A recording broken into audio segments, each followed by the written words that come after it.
নিয়ে তোমরা অনেকেই ভীষণ চিন্তিত রয়েছো।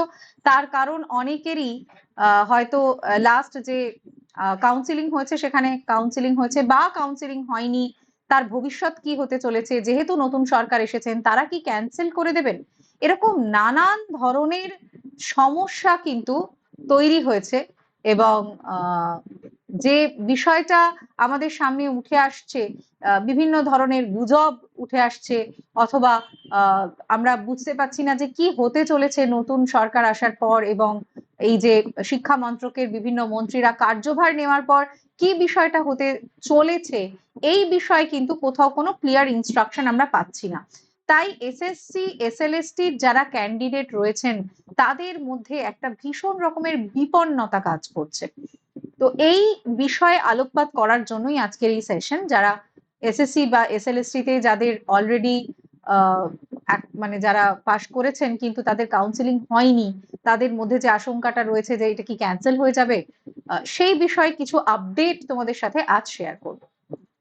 দেখো, আমরা প্রত্যেকেই জানি যে ভোটের আগে বেশ কিছু কাউন্সিলিং প্রক্রিয়া সম্পূর্ণ হয়ে গেছে এবং ভেরিফিকেশনও কমপ্লিট হয়ে গেছে। তবে এখনো বেশ অনেকগুলো সাবজেক্টের কিন্তু কাউন্সিলিংও বাকি রয়েছে এবং ভেরিফিকেশনও বাকি রয়েছে। তাহলে এদের ভবিষ্যৎ কি হবে? এদের ভবিষ্যৎ কি তাহলে পুরো প্রক্রিয়াটাকে স্টপ করে দেওয়া হবে? না, একেবারেই সম্ভবত নয়।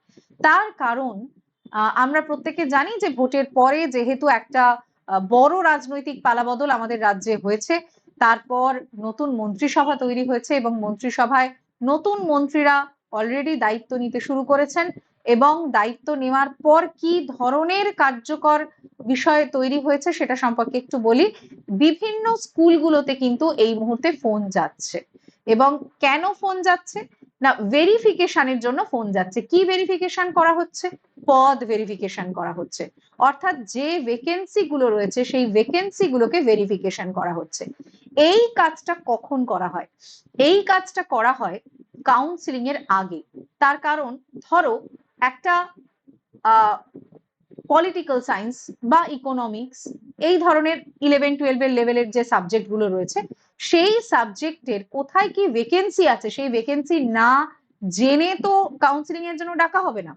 আর এই ভ্যাকেন্সি গুলো কিভাবে ভেরিফাই করা যাবে? দেখো, এটা তো ধরো যখন নোটিফিকেশন এসেছিল তখন একটা শূন্যপদ বলা হয়েছিল, কিন্তু এই শূন্যপদটা আদৌ আছে কিনা, এটা পূরণ হয়েছে কিনা, কেন এই সমস্যাটা তৈরি হয় শূন্যপদে? তার কারণ প্রচুর মিউচুয়াল ট্রান্সফার হয় এবং প্রচুর জেনারেল ট্রান্সফার হয়। এই মিউচুয়াল ট্রান্সফার এবং জেনারেল ট্রান্সফারের কারণে এই ভ্যাকেন্সি কিন্তু পরিবর্তন হয়। এবং এই পরিবর্তনের ফলে প্রথম অর্থাৎ নোটিফিকেশন বেরোনোর সময় বিভিন্ন স্কুলে মূল যে ভ্যাকেন্সি নাম্বার সেটার কোনো পরিবর্তন হয় না, কিন্তু কোন স্কুলে ভ্যাকেন্সি আছে বা নেই এটার কিন্তু পরিবর্তন হয়ে যায়। সেই কারণে প্রত্যেকটা কাউন্সিলিং এর আগে এই ভ্যাকেন্সি গুলোকে ভেরিফাই করা হয়। সেই যে সংশ্লিষ্ট স্কুলগুলো রয়েছে সেই সংশ্লিষ্ট স্কুলগুলোতে ফোনের মাধ্যমে প্রধান শিক্ষককে ফোন করা হয় এবং প্রধান শিক্ষককে ফোন করে সেই পদগুলোকে ভেরিফাই করা হয়।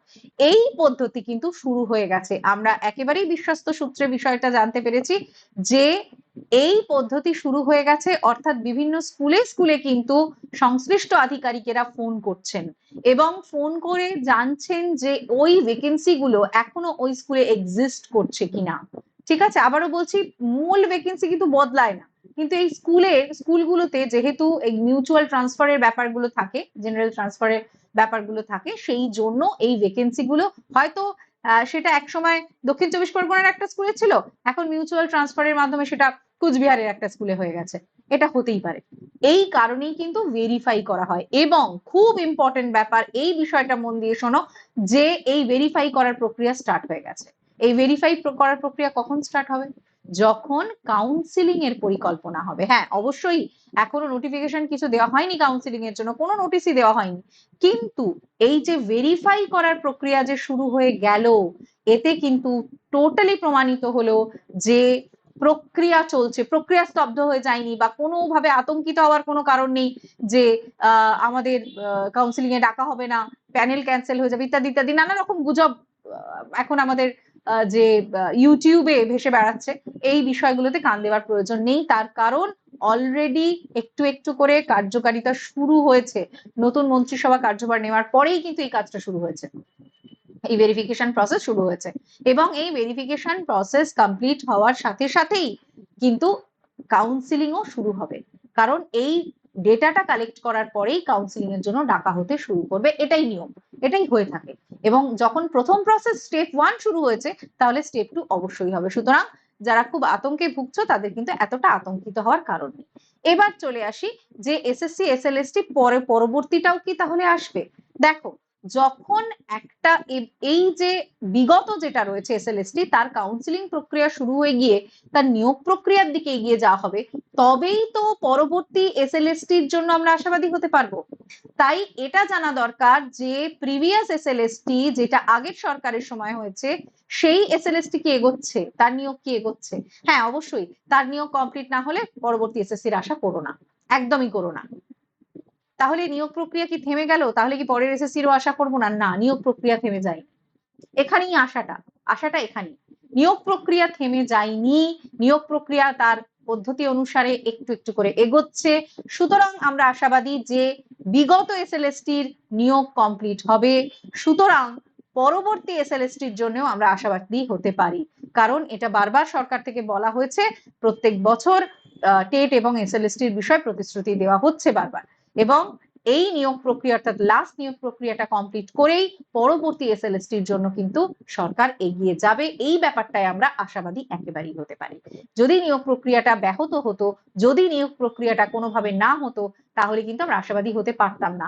আমাদের মনে রাখতে হবে যে এই এসএলএসটি নিয়োগ করতেই হবে, লাস্ট এসএলএসটি নিয়োগ করতেই হবে, কারণ এটা সুপ্রিম কোর্টের নির্দেশে হচ্ছে এবং নতুন যে সরকার গঠন হয়েছে তারা আশা করা যাচ্ছে সুপ্রিম কোর্টের নির্দেশের কোনো ভায়োলেশন করবেন না এবং সুপ্রিম কোর্টের নির্দেশ মেনে আগের যে এসএলএসটি হয়েছে তার যেটুকু নিয়োগ এখনো বাকি রয়েছে, যে পদ্ধতিটা এখনো বাকি রয়েছে, যে প্রক্রিয়া এখনো বাকি রয়েছে, সেগুলো তারা কমপ্লিট করবেন।